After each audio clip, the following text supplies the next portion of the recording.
Hello Magic fans, welcome to another unboxing video. So today we actually have Innistrad Crimson Vow pre-release kit. So let's see what we get from our kit.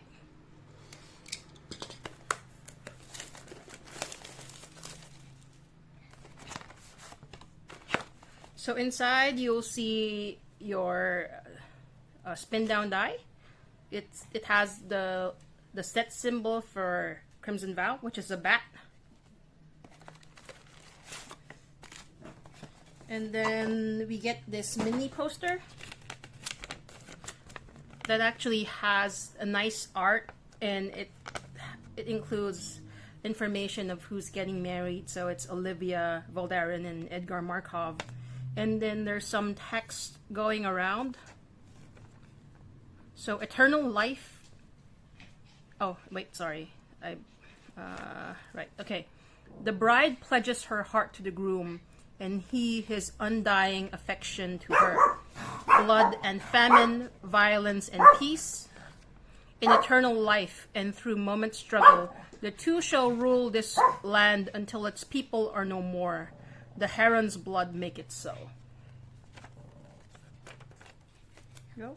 And our pre-release card is by invitation only.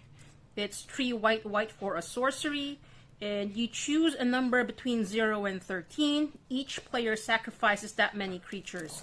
So I think it's one of the nicer board wipes that have come out recently. The big thing here is that it asks players to sacrifice instead of, if it's the creatures are indestructible, they will still hit those creatures because it's a sacrifice effect. So I think it's pretty nice. You still get your day and night token, and you get 3 of the double-sided card proxies to use when you're playing. You get this nice bat divider, and then 6 packs for the kit, and let's see what we get.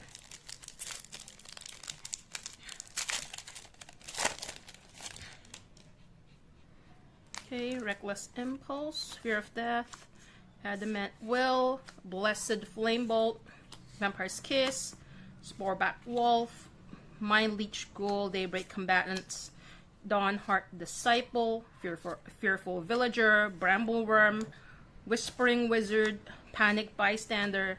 Inspired Idea is our rare for this pack. It's a 2 in the blue for draw 3 cards. Your maximum hand size is reduced by 3 for the rest of the game. If you play 3 blue, then you remove the cleave portion, so it's just draw 3 cards. We get our Swamp and a token and the double-sided card.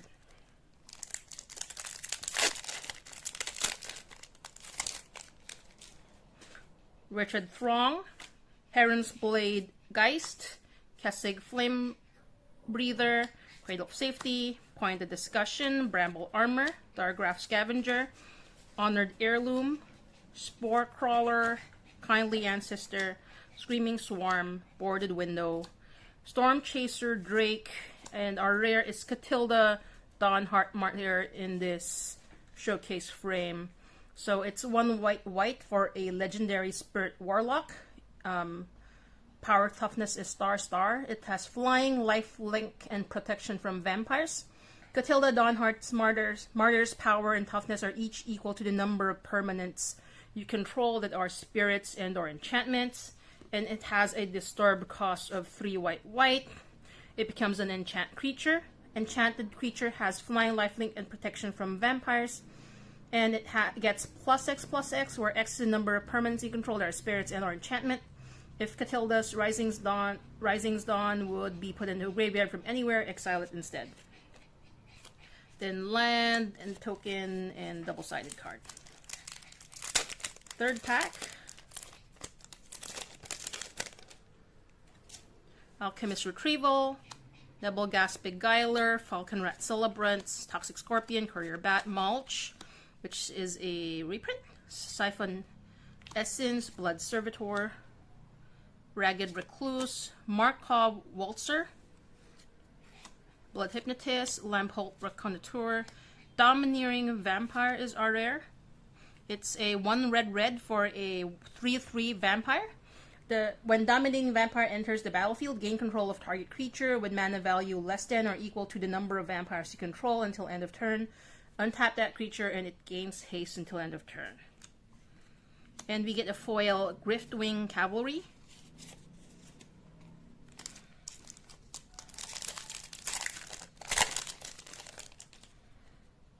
Vampire Slayer, a Braid, Steel-clad Spirit, Piercing Light, Sheltering Bows, Blood Fountain, Rural Recruit, Sulhoff Entomber, End of Festivities, Hookhand Mariner, Retrieve, Dawnheart Geist, Dormant Grove. Our rare is Dream Shackle Geist. It's 1 blue for a 3/1 spirit. It has flying.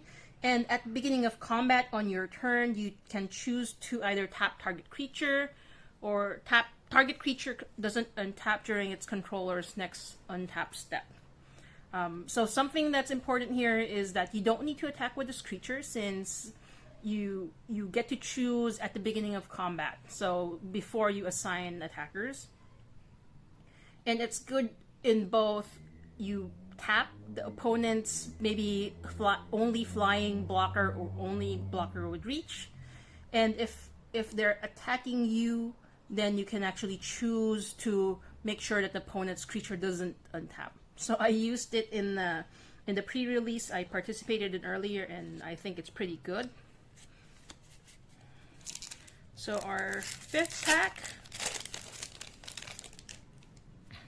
Repository Scab, Vampire Slayer, Blood Petal Celebrant, Wretched Throng, Undying Malice, Moldgraph Millipede, Gift of Fangs, Voldaren Epicure, Traveling Minister, Weary Prisoner, Bride's Gown, Reclusive Taxidermist, Ballista Watcher, and our rare is Investigator's Journal. It's 2 for an artifact clue.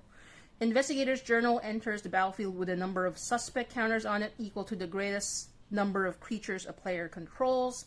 2 and tap, remove a suspect counter from Investigator's Journal and draw a card. And then 2, sacrifice Investigator's Journal, draw a card. Okay, island and then tokens. And then for our last pack from the kit, Lazarate Flesh, Cruel Witness, Unholy Officiant, Belligerent Guest, Persistent Specimen, Massive Might, Grisly Ritual, Ceremonial Knife, Weaver of Blossoms, Skulking Killer, Sigardian Paladin, Distracting Geist. Ooh, and our mythic for this kit is Chandra, Dressed to Kill, Extended Art. It's 1 red for a legendary Planeswalker Chandra with 3 loyalty counters. So, +1 ability, add red. Chandra Dressed to Kill deals 1 damage to up to 1 target player or planeswalker. Another +1, exile the top card of your library. If it's red, you may cast it this turn. And then -7, exile the top 5 cards of your library. You may cast red spells from among them this turn. You get an emblem with whenever you cast a red spell, this emblem deals X damage to any target, where X is the amount of mana spent to cast the spell. Okay, pretty nice. We get our mountain, we get a foil apprentice, sharpshooter, and then tokens. So yeah, let's have a quick break and see what deck we can build with this kit. Bye. Hey Magic fans, we're back. So this is the deck I decided to run with. For our 1-drops, we actually have Voldaren Epicure. It's a 1/1 vampire, and when it enters the battlefield, it deals 1 damage to each opponent, and then you get to create a blood token. We have Unholy Officiant. It's a 1/2 for 1 with Vigilance, and then for 4 and white, you can put a +1/+1 counter on Unholy Officiant. Then Traveling Minister, it's 1/1 for 1 white. Target creature gets +1/+0 until end of turn, and you gain 1 life. You can activate this only as a sorcery. And then we also have 2 spells, 2 instants. Piercing Light, it deals 2 damage to target attacking or blocking creature. You get to scry 1. And the reason why is that we don't have that many removal spells from the kit that we have.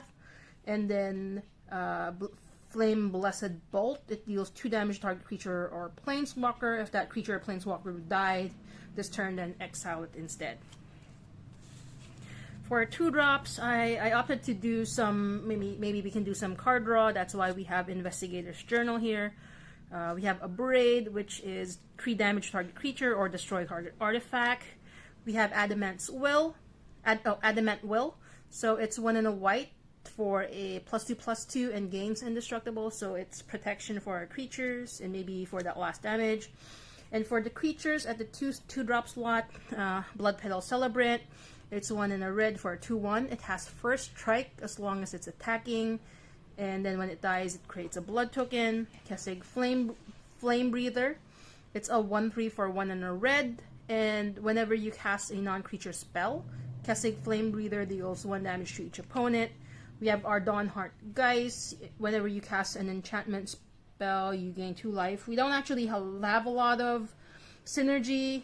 Didn't put in a lot of the dies. It becomes an enchantment cards, but we do have some, and we can gain some life. But I put it in as an extra 1/3 at the 2-drop slot creature. And then Panic Bystander. If it or another creature you control dies, you gain 1 life. It's a 2/2, and if at the beginning of end step you have gained 3 or more life, you can transform it into this 3/5. Unfortunately, we do not have black mana, so you cannot use the Death Touch ability, but still, well, it is what it is. And then for our 3-drop slots, Honored Heirloom, it tapped to add 1 mana of any color. And the reason why I'm adding it in is to be able to exile target cards from an opponent's graveyard. There's a lot of, disturb and other mechanics in this set, and I think it's pretty helpful to have something like that in your deck. We have our Dominating Vampire. We don't really have a lot of vampires, so I'm not sure that we will be able to use its ability that much in this, pre-release, pre-release experience. But it's still a 3/3 for a 3, and I put it in because of that. We have our Fearful Villager. It has Menace and 2/3, and at night it becomes a 4/3. And so we also put in our Chandra. I'm not really sure how useful this because we don't really have that much red cards, but just in case, and I think it might be able to save you if the opponent decides to target Chandra instead of you, so it saves you a few bits of damage. I would try it out, but if it doesn't work out, then you can always remove it in sideboard and change it to something else.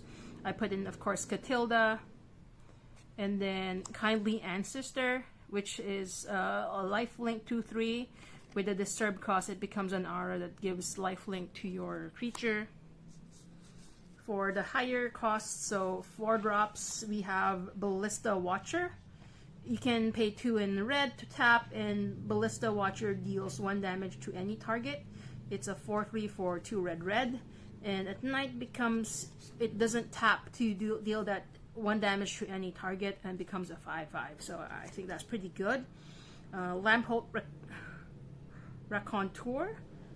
Whenever you cast a non-creature spell, it deals 1 damage to each opponent, and if on Nightbound side, it deals 2 damage to each opponent.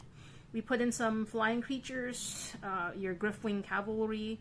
It has flying and training, which gives it +1/+1 if you attack it. +1/+1 counter if you attack it with somebody with the creature with a higher power. And whenever it attacks, you may pay 1 in a white if you do target attacking creature without flying against flying until end of turn. So I think that's pretty good. We have our Markov Waltzer. It has flying haste. It's a 1/3, and then it can give 2 of your creatures +1/+0 until end of turn at the beginning of combat.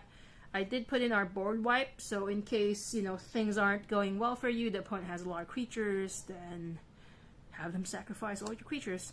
And then of course, some bigger creatures. You have 4 in the red for Falcon Rat Celebrant. It has Menace, it's for 4. And it gives you 2 blood tokens when it enters play. There's not really any payoff for the blood tokens. And then lastly, we have Heron Blessed Geist. It's 4 and a white for a 3/3 flying. And then you can exile it from your graveyard and create 2 1/1 white spirit creature tokens with flying. You can only activate only if you control an enchantment and only as a sorcery. I'm not entirely sure because we don't really have that many enchantments if we can use this ability if it dies, but you know, it's still a 3/3 flying in a limited environment. So yeah, that's the deck I thought I came up with based on this PR kit. Let me know your thoughts. Maybe you think that, you know, something else would probably be a better fit for the cards that we got. So thanks again for watching. Bye.